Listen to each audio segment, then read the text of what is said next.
नमस्ते वंदे पार्वती परमेश्वरौ।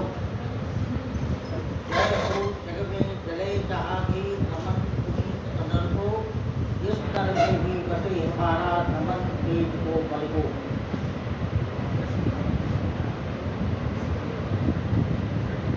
महान संस्था की माननीय प्राचार्य डॉक्टर स्वरूपिया जी, हिंदी विभाग की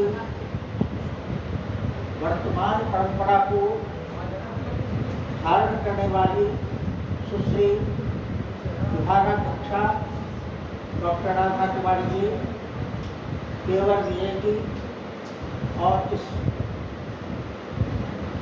ऐतिहासिक संस्थान के माननीय प्राध्यापकगण और छात्रवृंद,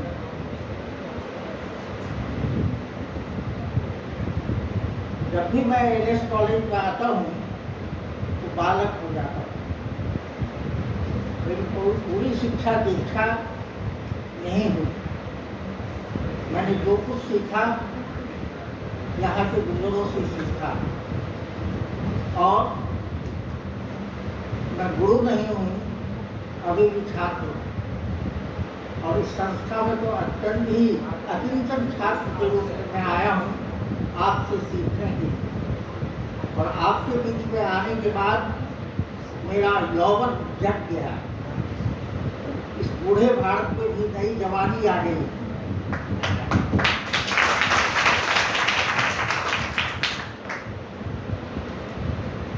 एलएस कॉलेज महाविद्यालय नहीं है, एक जीवन इतिहास है। यह परंपराओं का एक सातत्य है, कंटिन्यूटी ऑफ ट्रेडिशंस। यहाँ ऐसे बड़े बड़े लोग हुए, ऐसे बड़े बड़े प्रधानाचार्य हुए, प्रोफेसर हुए, जिन्होंने प्रशासन और ज्ञान के क्षेत्र में अपनी बहुत गहरी पहचान बनाई है। मैं उस परंपरा के प्रति श्रद्धावश हूँ। और कहा गया है गीता में, श्रद्धावान लभते ज्ञानम, श्रद्धा से ही ज्ञान की प्राप्ति होती है, संशय से नहीं होती है। संशयात्मा विनश्यति। तो जब प्रेमचंद की बात आई तो सुश्री राधा जी ने मुझसे कहा, प्रेमचंद का भारत और 21वीं सदी में उसकी प्रासंगिकता पर कुछ कहना है। निश्चय ही अभी तक प्रेमचंद के जो विचार होते रहे, वे विचार अकात्मिक अधिक रहे। प्रेमचंद आदर्शवादी हैं, यथार्थवादी हैं। प्रेमचंद का अवदान क्या है? वे किसानों के प्रति लिखते रहे, नागरिक जीवन पर लिखते रहे। उनमें वैविध्य है, विस्तार। तो प्रेमचंद के बारे में बहुत कुछ कहते हुए हिंदी में आलोचना की एक बात आई कि गद्यात्मक महाकाव्य के क्षेत्र में प्रेमचंद पहले व्यक्ति। अंग्रेजी में एक किताब है Ralph Fox, novel the people.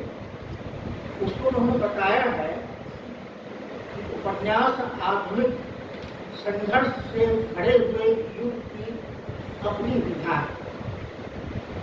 महाकाव्य की विधा ऐश्वर्य और संपत्ति के युग की है। ऐश्वर्य और समृद्धि के युग में महाकाव्य लिखे गए, मगर जटिलता और वैषम्य के युग में गर्भ के रूप में महाकाव्य लिखे गए। और उपन्यास की विधा उसका प्रतिनिधित्व करती है। तो यह गद्यात्मक महाकाव्य का जो शब्द आया, उससे प्रेमचंद के बारे में नई दृष्टि आई और लोगों ने टॉल्स्टॉय के वार एंड पीस से उसकी तुलना शुरू की। लेकिन अभी जो आपने विषय दिया है, उसमें हम देखते हैं कि प्रेमचंद के गोदान को जो गद्यात्मक महाकाव्य कहा गया है, वह अकेला कुछ नहीं है। कर्मभूमि के पहले रंगभूमि है।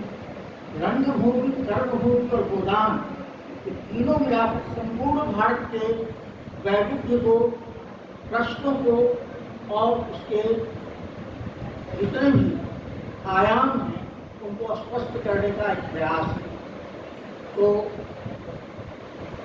प्रेमचंद का एक अतीत भी रहा, प्रेमचंद का एक वर्तमान रहा और आपका एक भविष्य है, तीनों की खोज करनी है।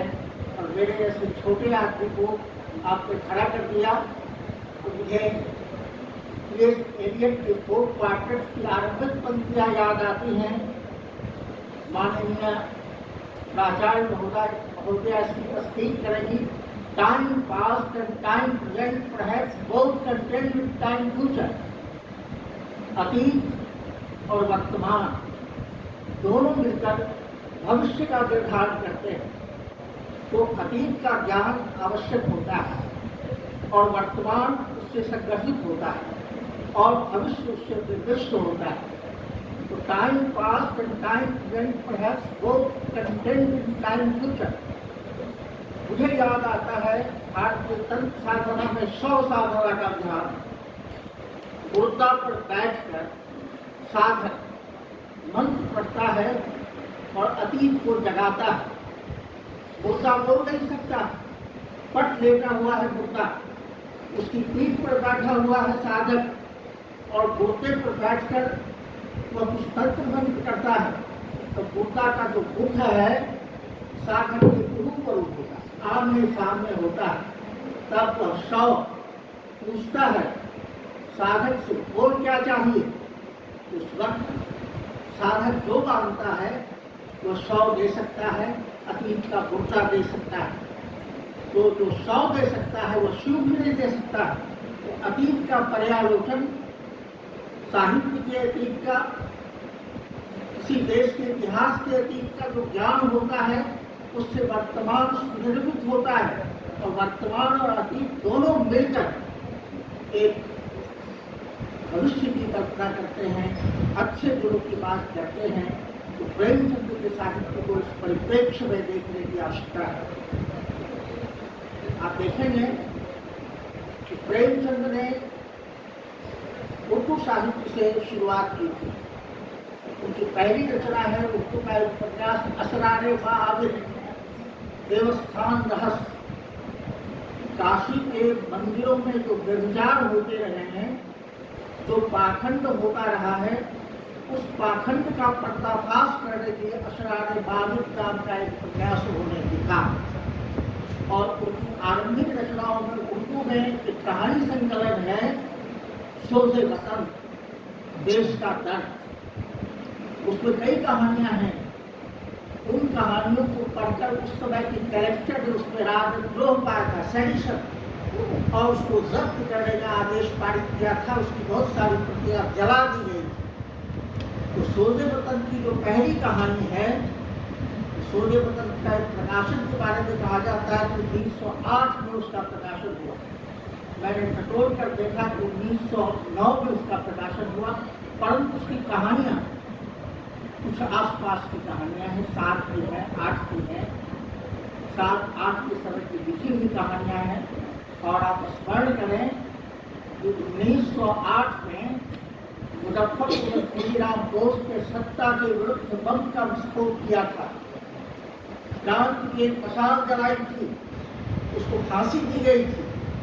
मगर 1908 में मुजफ्फरपुर का बम कांड और 1908-9 में सोज़े वतन का प्रकाशन, तो उसमें हम ढूंढेंगे, खोजेंगे कि उस भारत को खोजने की कोशिश की गई है जो भारत जुझारू है, जो लड़ना चाहता है। तो कहानियों के माध्यम से चाहा प्रेमचंद ने इस देश में जागृति लाई जाए। तो उन्होंने समाज के हर तबके पर निगाह डाली और उस क्रम में उन्होंने जीवन और जगत के बहुत सारे संदर्भों को देखा। उर्दू में जो कुछ लिखा उन्होंने, वो उर्दू ग्वालिया नहीं है, वह आम फाहम हर दिल अजीज उर्दू है, जिसके बारे में अलीगढ़ विश्वविद्यालय के महान विद्वान मौलाना शिबली नौमानी ने कहा था कि 7.5 करोड़ मुसलमानों में अकेला प्रेमचंद है, अकेला नवाब राय है जिसकी भाषा का कोई स्थान ही नहीं है, यह बहुत ही ऊंचे दर्जे की आला दराजी है। एक ऐसी भाषा है जिसमें हिंदुस्तान को व्यक्त करना चाह रहा, इसकी शायरी वाली नहीं है। यह केवल लंतरानी नहीं है, केवल कथा कहने के लिए प्रेमचंद कथा नहीं कह रहे हैं, उसके पीछे एक सौदेश्यता है, एक प्रयोजन है, एक आदर्श है, एक संकल्प है, एक इच्छा पूर्ति का प्रयास है। साहित्य के माध्यम से उन्होंने दर्पण का तो काम किया ही, साथ साथ उन्होंने दीपक भी जलाया। उनके जिसमें साहित्य दीपक भी है, मार्गदर्शन भी करता है। तो आप आएँ और उस भारत की तलाश करें जिस भारत को प्रेमचंद ने अपने साहित्य में मुस्तरदा विरासत के तौर पर ग्रहण किया है। तो सबसे पहले भारत क्या है? तो प्रेमचंद एक ऐसे व्यक्ति थे जो किसी एक विचारधारा से बंधे हुए नहीं थे। लोगों ने उनको आर्य समाज के साथ देखा, गांधी जी के साथ देखा, लोगों ने मार्क्स के साथ भी उनको देखा। किसी ने कहा कि मार्क्सवाद में है। प्रगतिशील लेखक संघ के अधिवेशन के प्रथम अधिवेशन में जो उन्होंने अध्यक्षीय भाषण दिया, उसको ध्यान में रखते हुए उन्होंने कहा कि प्रेमचंद साम्यवाद की ओर झुक गए हैं और उनकी जो अंतिम रचना है, अंतिम रचना जो अधूरी है, मंगल सूत्र, उसमें उनका जो नायक है वो एक वाक्य कहता है कि दलितों के खिलाफ धर्मे बांध रहे होंगे, जो समाज में कदाचार फैला रहे हैं, जो शोषण कर रहे हैं, ऐसे लोगों की बलावत करने के लिए, इनको दुरुस्त करने के लिए हरबे उठाने होंगे, हथियार उठाने होंगे। तो इसी बिना पर, इसी आधार पर ये कहते हैं प्रेमचंद जो सेवा सदन में है, जो प्रेमाश्रम में है, जो कर्मभूमि में है, वे कहीं रहे। प्रेमचंद निरंतर बदलते रहे। दयानंद सरस्वती से वो जुड़े हुए थे। प्रेमचंद हिंदी में नवजागरण के आरंभिक दौर की कवि है, लेखक है। यह आरंभिक विनाशा या नवजागरण जिसको आप कहेंगे, ये कहाँ से आया, कैसे आया? तो बंगाल में भी एक विनाशा आया था, नवजागरण आया था।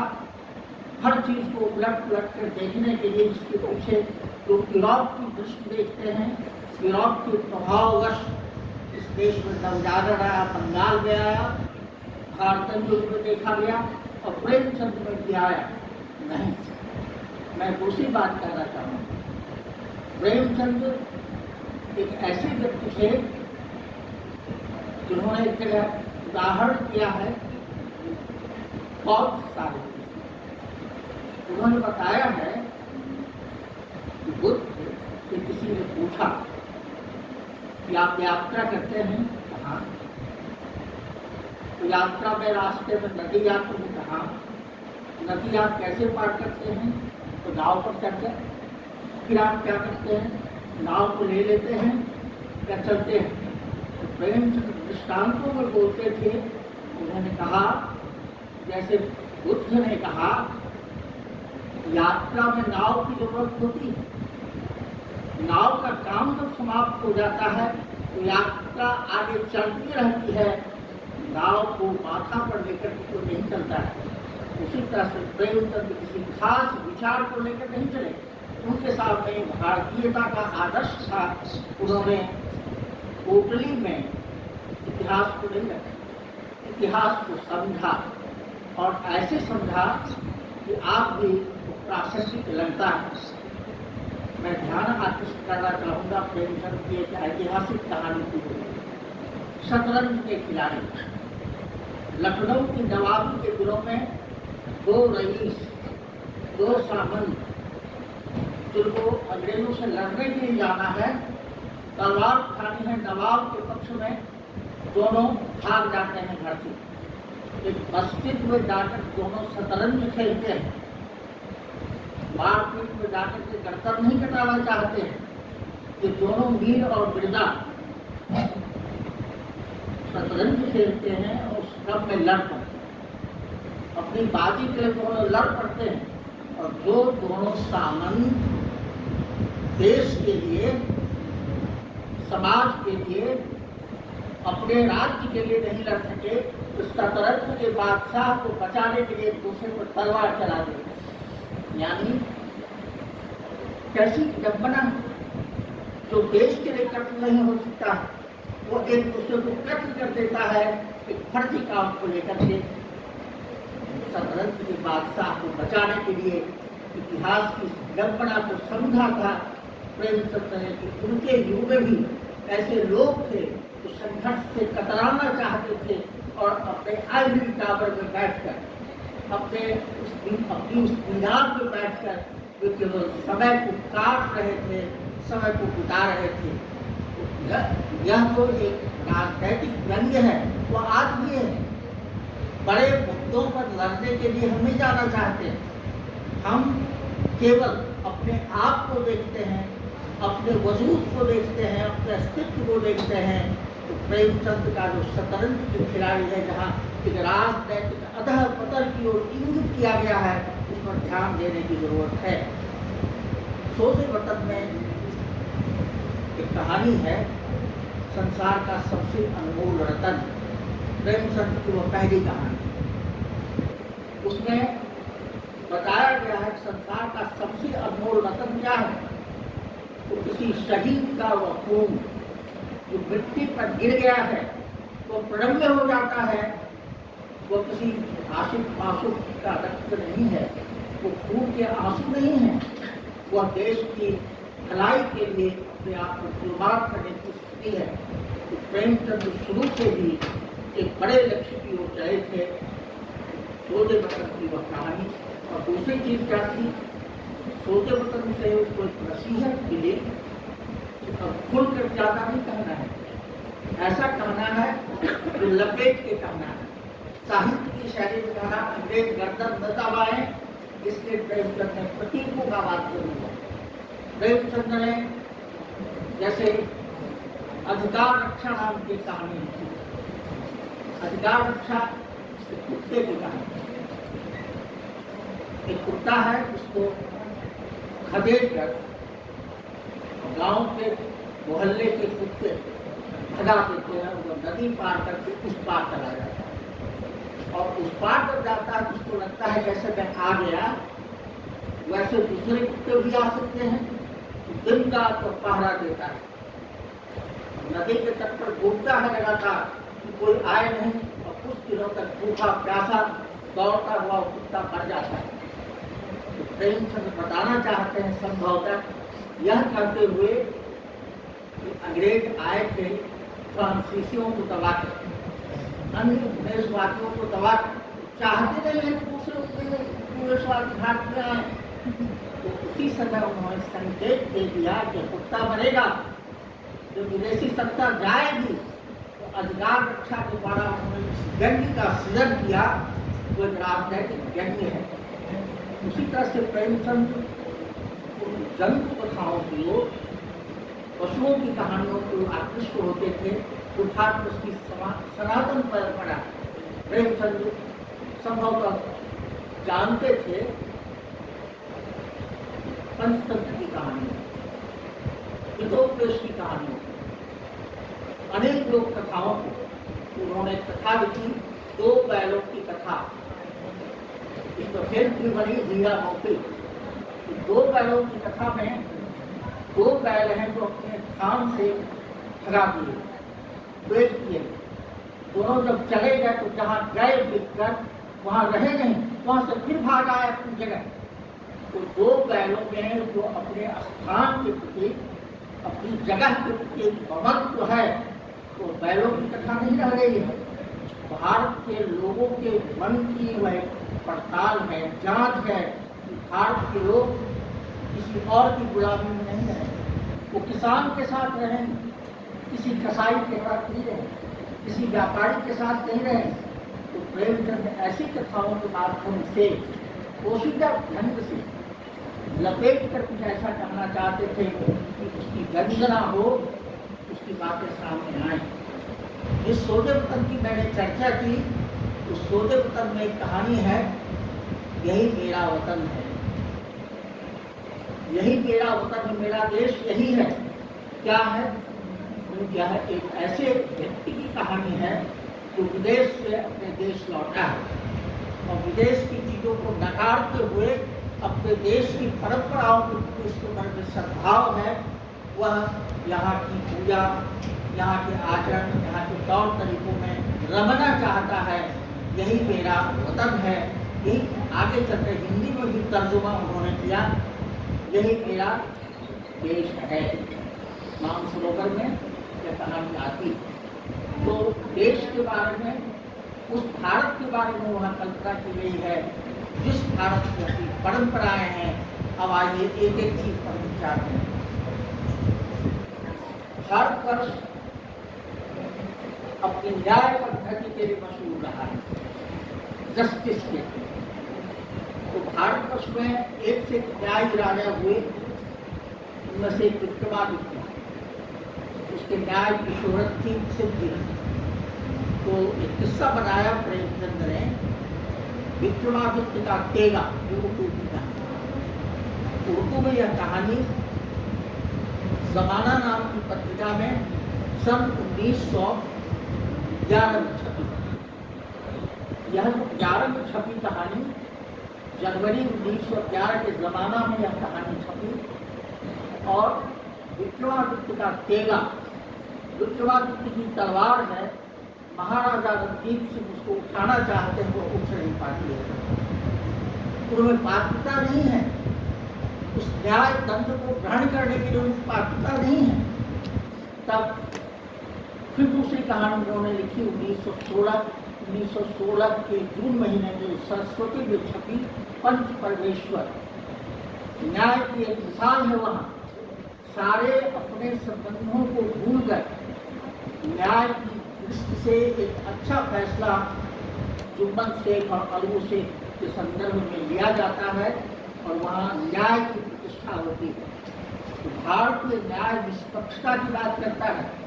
भारत वर्ष में निष्पक्षता की बात आती है, पक्षधारता की बात नहीं आती है। प्रेमचंद फारसी भी जानते थे, प्रेमचंद का अंग्रेजी का ज्ञान भी बहुत था, विदेशी साहित्य भी उन्होंने पढ़ा था। विक्टर ह्यूगो फ्रांसीसी भाषा का खड़ा लेखक है। विक्टर ह्यूगो की एक किताब है लॉ मेजरबल्स। पश्चिम के ज्ञान दास्तावेस्की ने रूसी में एक किताब लिखी, उसका अंग्रेजी अनुवाद मैंने पढ़ा था, क्राइम एंड पनिशमेंट। तो यह न्याय की ही वहाँ मीमांसा की गई है। तो लॉ मेजरबल्स में पश्चिम की न्याय प्रणाली में दिखाया गया है कि व्यक्ति न्याय के द्वारा, न्यायालय के द्वारा लांछित होता है, प्रताड़ित होता है। फिर क्राइम एंड पनिशमेंट में भी आप देखेंगे कि पनिशमेंट जो होता है, दंड जो होता है, जिस क्राइम के लिए, जिस अपराध के लिए दिया जाता है, उसमें कहीं कुछ लज्जत नहीं है, कहीं कोई आधार नहीं बचता। तो प्रेमचंद ने पश्चिम के न्याय के ढंग को जो सामने रखा, वो क्या है, उसकी विडंबना उन्होंने की और अपने यहाँ की भारतीय परंपरा को रखा। पंच परमेश्वर विक्रमादित्य का तेगा में पंच परमेश्वर हिंदी में उनकी पहली कहानी जो 1916 में छपी। तो प्रेमचंद भारत की तलाश करते थे उसके उच्चतर मूल्यों में, उसकी जीवन पद्धति में, उसके आदर्श में। लोगों ने प्रेमचंद को आदर्शवादी कहा, और आदर्शवादी कहा कोई खुशी से नहीं कहा, उनके अपमान में कहा। उनके पास जीवन का बोध नहीं है, जीवन की तलखी का, जीवन की कटुता का कोई ज्ञान नहीं है। तो प्रेमचंद ने न्याय की व्यवस्था पर जो टिप्पणी की, उसी तरह से जो कहता है कि प्रेमचंद के पहले स्त्रियां मनुस्मृति के आधार पर दो तरह से बटी हुई है। मनुस्मृति एक जगह कहती है यत्र नारीस्व पूज्यन्ते रमन्ते तत्र देवता, जहाँ नारियों की पूजा होती है वहाँ देवता निवास करते हैं। और दूसरी जगह मनुस्मृति में ही कहा गया है बचपन में बाप के अधीन रहना है, यौवन में पति के अधीन रहना है, वृद्धावस्था में बालक के अधिक कहना है नहीं स्वातंत्र्यम रहते, वो स्वतंत्रता नहीं चाहिए उसको। तो भारतवर्ष के इस चिंतन को सामने रखते हुए प्रेमचंद ने जो स्त्री चरित्र रहे हैं, आप देखें एक कहानी होती है सौहाग का शौक। भटक गया है नायक, नायक केशव नाथ का नायक जो है विराट चला गया, अपने देश से कट गया है, परिवार से कट गया। उसकी पत्नी सुभद्रा विराट जाकर के उसको फिर से सही राह पर लाती है। उसका गबन की जालपा है, भटक गया है रमानाथ उसका पति, उसको फिर सही जगह पर लाती है। उसी तरह से सुविधा है, नैना है कर्मभूमि में, नायक को रास्ता दिखाती है। स्त्री पथ प्रदर्शिका होती है, स्त्री में एक जागृति का संदेश देने की क्षमता होती है। प्रेमचंद ने इस तरह से नारी की जागृति को रूपायित किया है। उस समय जो नारी की जागृति थी उसमें कई तरह का कोई पेच नहीं था। नारी के भीतर जो उदात्त तत्व थे उनको लेकर के उन्होंने एक आदर्श की संस्थापना की। अब आप देखेंगे प्रेमचंद महाभारत में पढ़ा, मगर अनुवाद भारत की तमाम चीजों को उन्होंने अनुवाद के शुरू में पढ़ा। देवदूत की उन्होंने समीक्षा लिखी जमाना में। उर्दू में जो कालिदास की रचनाएं थी उन रचनाओं की टिप्पणी उन्होंने की। उसी तरह से उन्होंने प्राचीन भारतीय साहित्य की मीमांसा उर्दू में की और उर्दू को वे भारत की संस्कृति के अनुकूल करना चाहते थे। वे मिली जुली सभ्यता का निर्माण करना चाहते थे। जैसे उनकी एक कहानी है मुक्त धन। वहाँ एक ब्राह्मण एक गाय को कसाई के हाथ से बेच देता है। उस गाय की रक्षा करता है एक मुसलमान, यानी मुसलमान गाय नहीं मारता है, ब्राह्मण गाय को बेच देता है, मुसलमान उसको बचाता है। तो हिंदू मुस्लिम सौहार्द के लिए उन्होंने बहुत कुछ किया। करबला नाम का नाटक उन्होंने लिखा।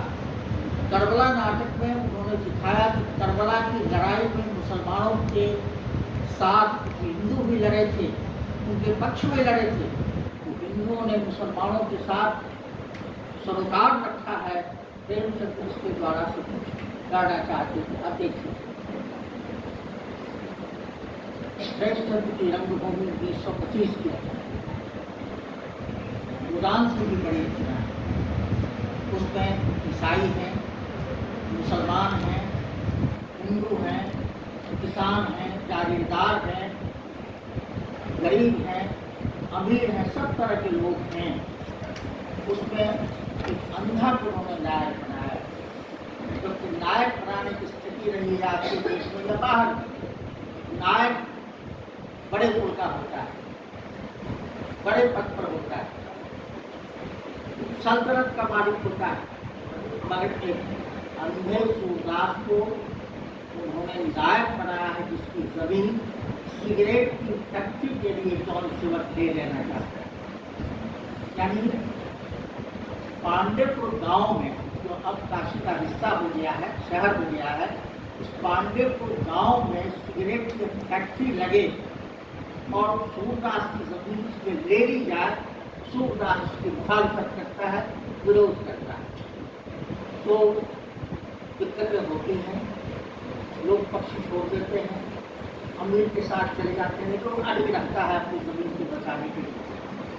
उसी में उसका एक बच्चा है, उस अंधे सूरदास की लाठी है, उसको लेकर वो घूमता है। तो दोनों की बातचीत एक जगह आती है, उस बिठुआ और सूरदास की बातचीत होती है।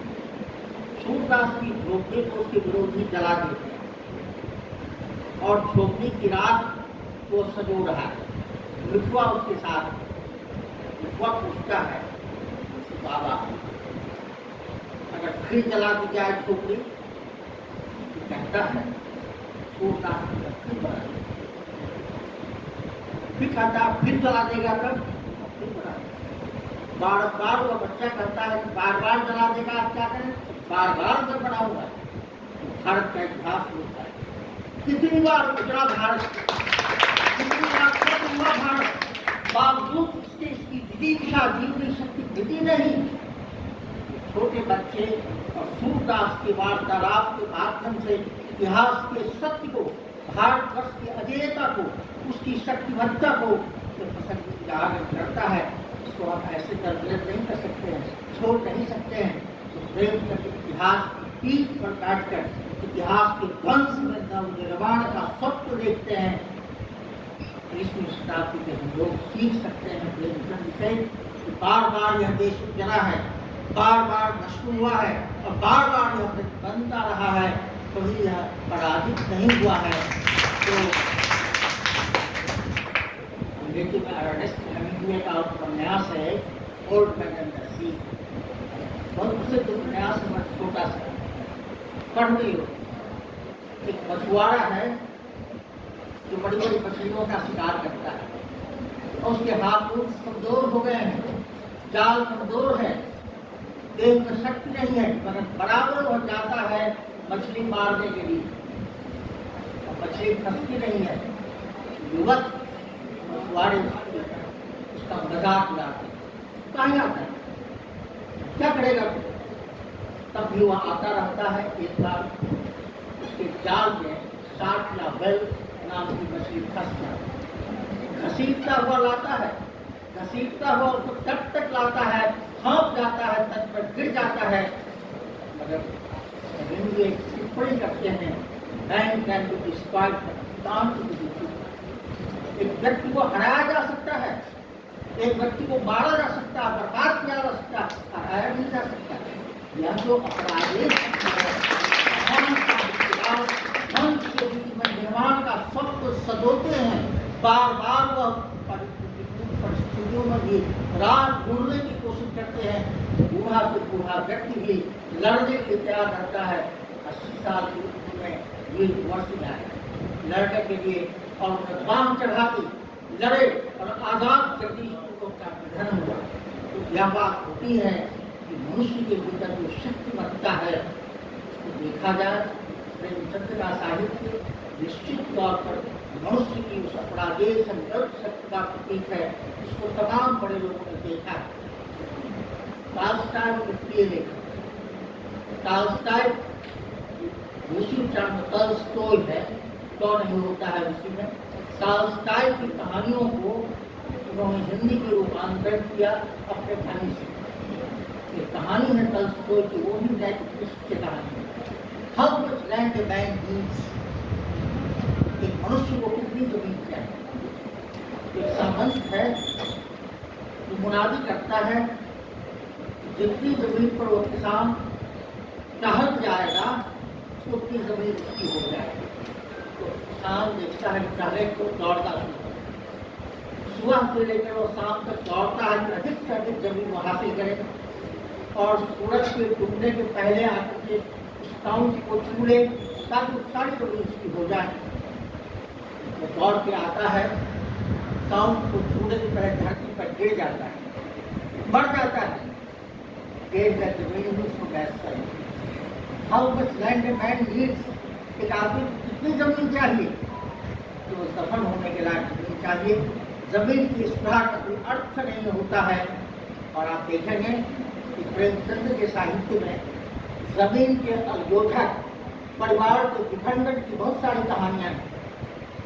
खुद गोदाम की क्या समस्या है, कोई का परिवार बिखरता चला जाता है, भाई अलग हो जाते हैं, उसका सब कुछ रुक जाता है, अपने ही खेत पर वह किसान बन जाता है, मजदूर बन जाता है, और उसका निधन भी होता है।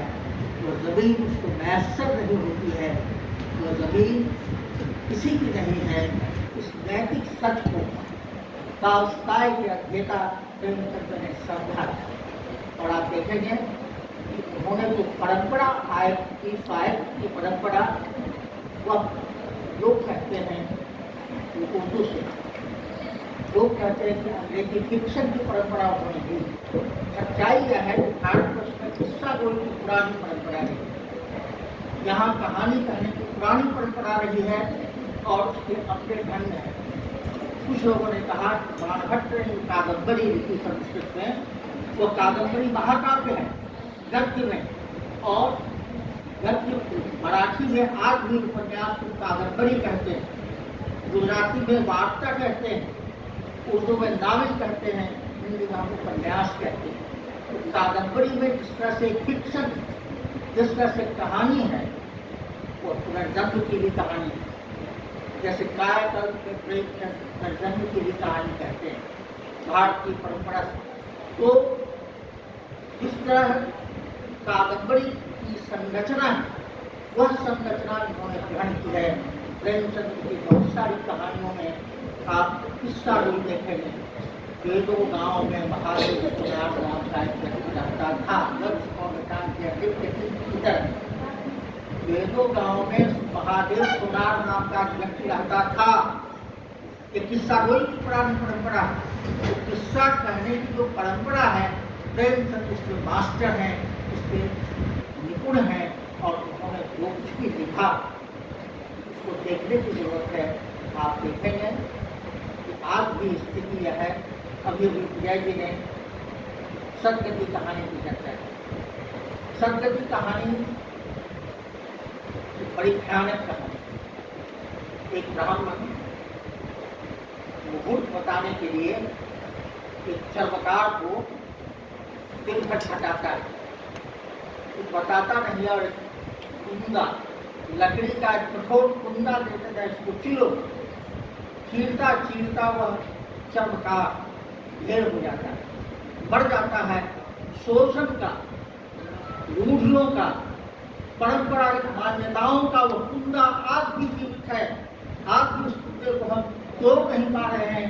कोई भी व्यक्ति भारत की रूढ़िवादी परंपरा को तोड़ नहीं पा रहा है, और आज हम प्रगति के सोपान पर बढ़ते चले जा रहे हैं। तो प्रेमचंद को पढ़कर तुरंत प्रेमचंद को पढ़ने के बाद प्रेरणा जगती है, और प्रेमचंद में गहरापन नहीं है, कोई एक चीज उनमें नहीं है। वे तथ्य को बहुत तरह से पेश करते हैं। एकदम सत्य का एक बुद्धिजीवी, एक ब्राह्मण, एक सत्य को कई तरह से वर्णित करता है। सत्य का कोई एक अंत नहीं होता। जैन दर्शन भी कहता अनेकांतवाद, शायद यह सच है, शायद वह सच है, शायद वह सच है। प्रेमचंद के साहित्य में अमीर वर्ग के भी बहुत सारे ऐसे लोग हैं, जिन अमीर लोगों को उन्होंने केवल आलोचना का विषय नहीं बनाया। उनकी जो महत्ता है, उनमें जो गुणवत्ता है, उसकी भी उन्होंने तलाश की है। प्रेमचंद के साहित्य में मानवतावादी है। मनुष्य के भीतर जो तत्व है, मनुष्य के भीतर जो संवेदना है, जो मनुष्य के भीतर इंसानियत है, उसको वे रेखांकित करते हैं। इसीलिए देखिएगा महाभारत में जो व्यास से कहा नहीं मानुषात श्रेष्ठ धर्म निश्चित, मनुष्य से श्रेष्ठ कुछ नहीं होता है। प्रेमचंद का साहित्य मनुष्य के प्रति समर्पित है। तो मनुष्य हो सकता है ईसाई हो सकता है कि बंदा हो सकता है तो अंग्रेज हो, तो किसी भी वर्ग का व्यक्ति हो सकता है, पर इंसानियत की दृष्टि से तो बहुत ही महत्वपूर्ण है। मिर्जापुर से गोदान का एक मुसलमान पात्र है, बहुत उत्तम पात्र। उसी तरह से कई मुसलमान पात्रों को, ईसाई पात्रों को प्रेमचंद ने देखा है। बहुत सारे दलित लोगों में उन्होंने अच्छाइयाँ देखी हैं, पिछड़े वर्ग के लोगों में अच्छाइयाँ देखी हैं। तो प्रेमचंद एक ऐसे बड़े लेखक हैं जिनका हृदय बहुत प्रशस्त है, बहुत चौड़ा है, इसको सबका समावेश है। तो प्रेमचंद को पढ़ने का अर्थ है मनुष्य का साक्षात्कार करना, मनुष्य को समझना। अब आप देखेंगे प्रेमचंद का जो आरंभिक साहित्य है वो विवेकानंद का बिना नाम दिए विवेकानंद के नवजागरण वाले विचारों से प्रेरित। प्रेमचंद का एक उर्दू उपन्यास है जलवायु ईसा, 1912 में छपा था जलवायु ईसा, और 1921 में वरदान नाम से उसका हिंदीकरण किया था प्रेमचंद ने। तो जलवायु ईसा में जो बालाजी है एक ऐसा सन्यासी है जो कर्मठ है। उस सन्यासी के चरित्र चित्रण में विवेकानंद के विचारों का सारांश आ जाता है। विवेकानंद ने जिस तरह से इस देश की तरुणाई को जगाया था, इस देश के धर्म को रूढ़ियों से आज़ाद किया था, वरदान शीर्षक उपन्यास में या जलवायु विचार में उसकी पुष्टि मिलती है। तो प्रेमचंद ने आज समाज की दृष्टि से भी लिखा। आज समाज में जो उद्धार की बात आती है, धर्मांतरण की बात आती है, तो प्रेमचंद अपना विवाह जब उन्होंने किया तो आज समाज पद्धति से किया। उन्होंने जो विवाह किया उसमें भारत के पुराने कर्मकांड का पालन नहीं। उन्होंने जो ज्ञानंद संस्कृति का जो सत्याग्रह प्रकाश नाम का ग्रंथ है, उसमें जिस तरह से हिंदुत्व की आलोचना है, हिंदुत्व की रूढ़ियों की शिक्षा लेकर की गई है और नए मनुष्य की तलाश की गई है, प्रेमचंद ने अपने उपन्यासों में उसी को आदर्श माना है और उन्हीं के आधार पर वो साहित्य को प्रशस्त की है। तो वो आपके बीच और कुछ तो नहीं, प्रेमचंद को फिर से आप पढ़ें। मेरी राय है कि आप प्रेमचंद को पढ़ें। अब तो हिंदी साहित्य बहुत समृद्ध हो गया है। प्रेमचंद अंग्रेजी भी पढ़ें। विदेशी साहित्य का बहुत पारायण किया उन्होंने, फारसी साहित्य भी पढ़ी उन्होंने।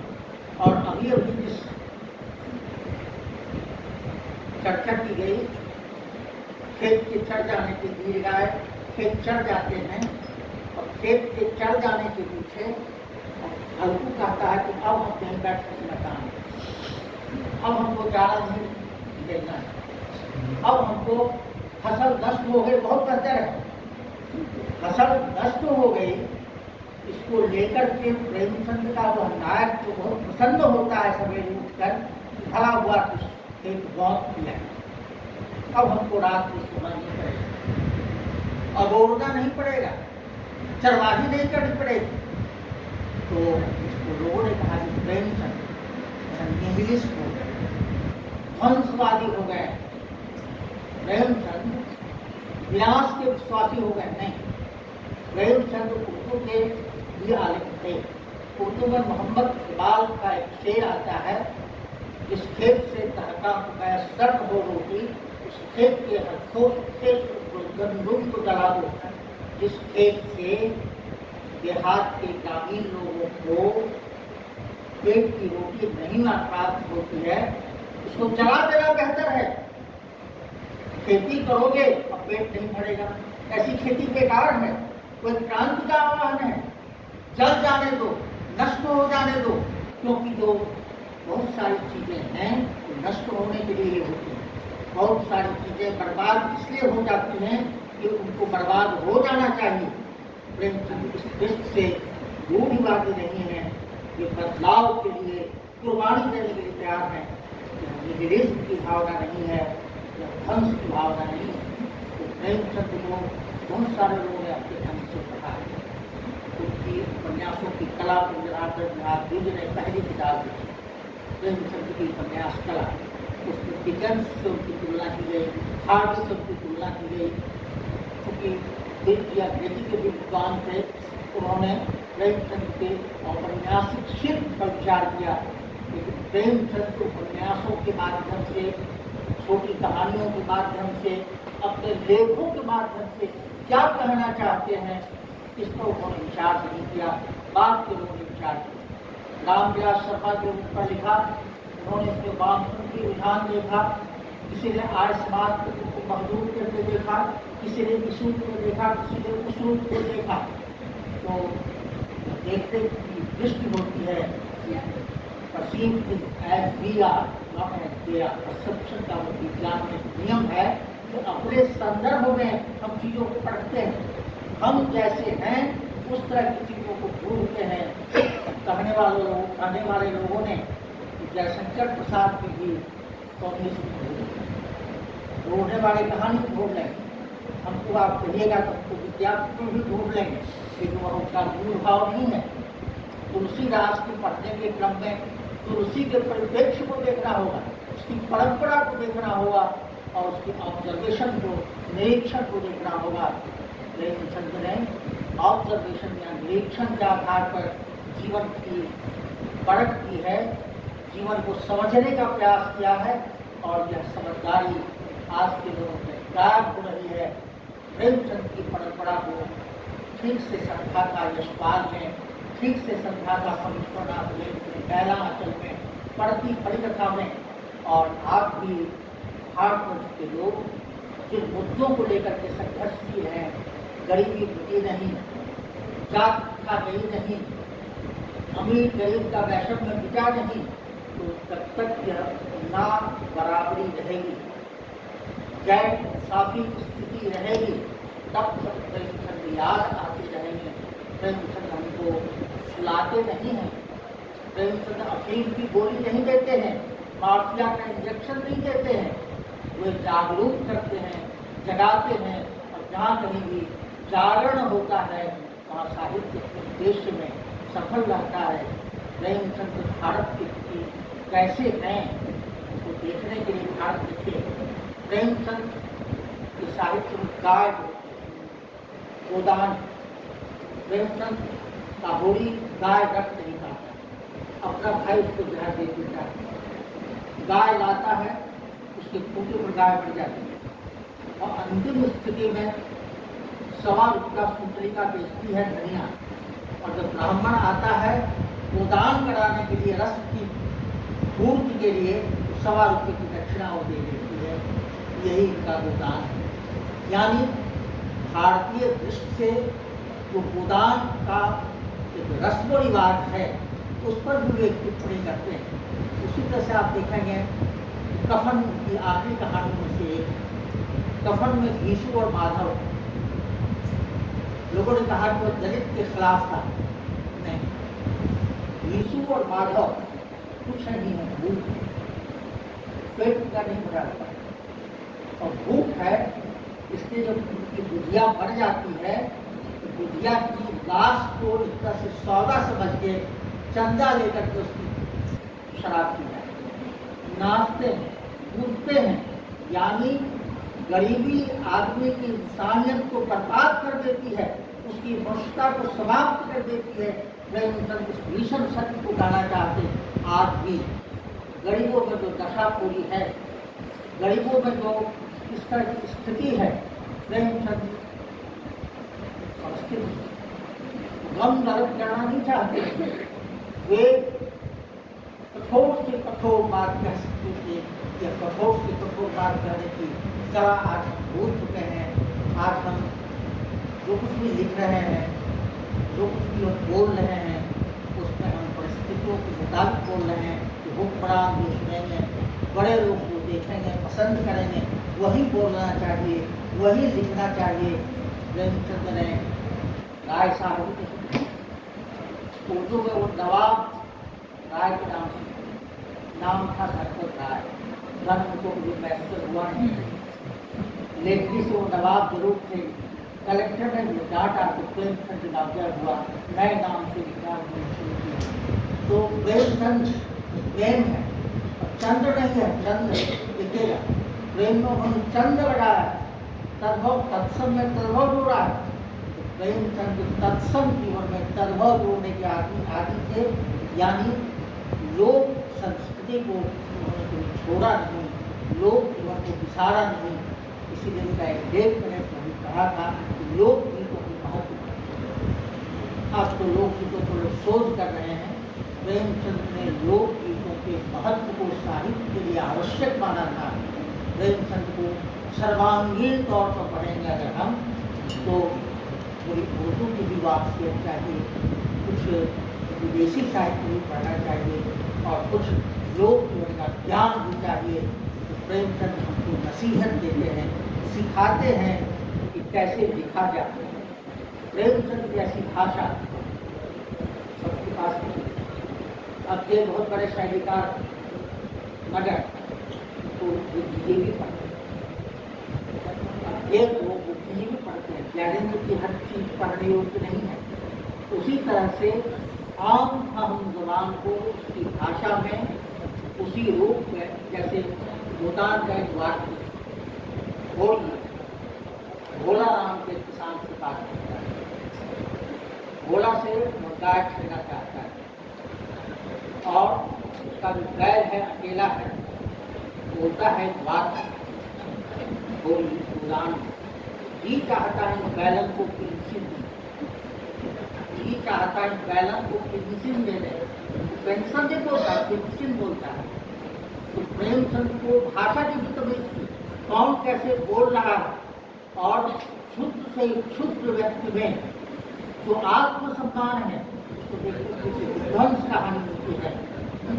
एक खरगंजे की औरत खरबूजा खिलाती है, आप जानते हैं हिंदी में लोगों की है या अकेला चना हार तो जब उसकी ज्यादातर उसके रोजगार को उसकी जीविका को प्रहार होता है तो वह मुर्गी दान करती है। तो मुर्गी हार में आपका होती रहती है, जल बढ़ती है, अपने स्वत्व के लिए और जल बढ़ती है, अपने को बर्बाद कर देती है और छोड़ जाती है। छोटी जात की स्त्री में भी आत्मसम्मान देखा है प्रेमचंद आत्मसम्मान को कायल। एक बार उनकी गाय इसने पकड़ के फाटक में रखी, फाटक में रखा था एक ठाकुर ने, प्रेमचंद से लड़ने चले गए। तो प्रेमचंद की गाय है, इसको कौन फाटक में रखेगा? तो प्रेमचंद जैसे व्यक्ति अंग्रेजों की सल्तनत के समय सत्ता को चुनौती देते थे अपने ढंग से। यह साहित्यकार का बहुत बड़ा पराक्रम था, वो सत्ता से गिर जाता है। तो सत्ता से गिरने की बात जब आती है तो राजनीति नहीं है, व्यक्ति के भीतर का दर्प है, भीतर का आत्मसम्मान है। प्रेमचंद का साहित्य आत्मसम्मान का बोधक है, जहाँ पर जातीयता का ध्वंस हो जाता है। प्रेमचंद जातीयता के पक्षधर नहीं थे।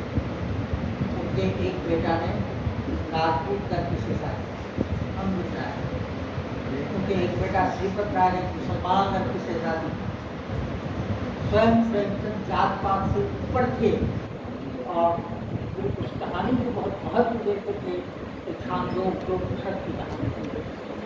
कहानी यह है, एक दासी का बेटा पढ़ना चाहता है,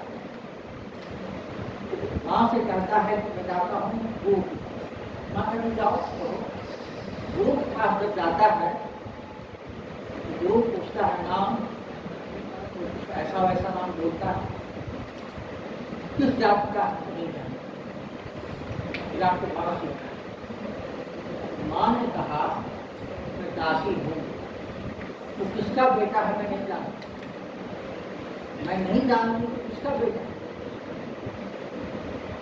और तुम्हारा बाप? जाके गुरु को सच सच बोलो। गुरु को जब सच सच जाके उसने कहा तो गुरु कहा तू सच, तुम्हारा नाम सत्यकाम। तो माँ का नाम था जावाला, तो जावाला के नाम को सत्यकाम जावाल हुआ। यह कहानी प्रेमचंद को बहुत अच्छी लगती थी। यह कहानी उपनिषद की कहानी है। वहाँ गुरु अधिकार देता है उस व्यक्ति को जिसके कुलशील का कोई पता अता नहीं है। तो प्रेमचंद जातीयता के कायल नहीं, धर्म विशेष के भी कायल नहीं, वे राजनीति में भी किसी पक्ष के व्यक्ति नहीं थे, वे न्याय के पक्ष में थे। प्रेमचंद का साहित्य 20वीं शताब्दी में ही इस पृष्ठ से पढ़े जाने योग्य है। मैं प्रस्ताव करता हूँ कि बार बार उनके साहित्य को पढ़ें और बार बार नए अर्थों को आप ग्रहण करें।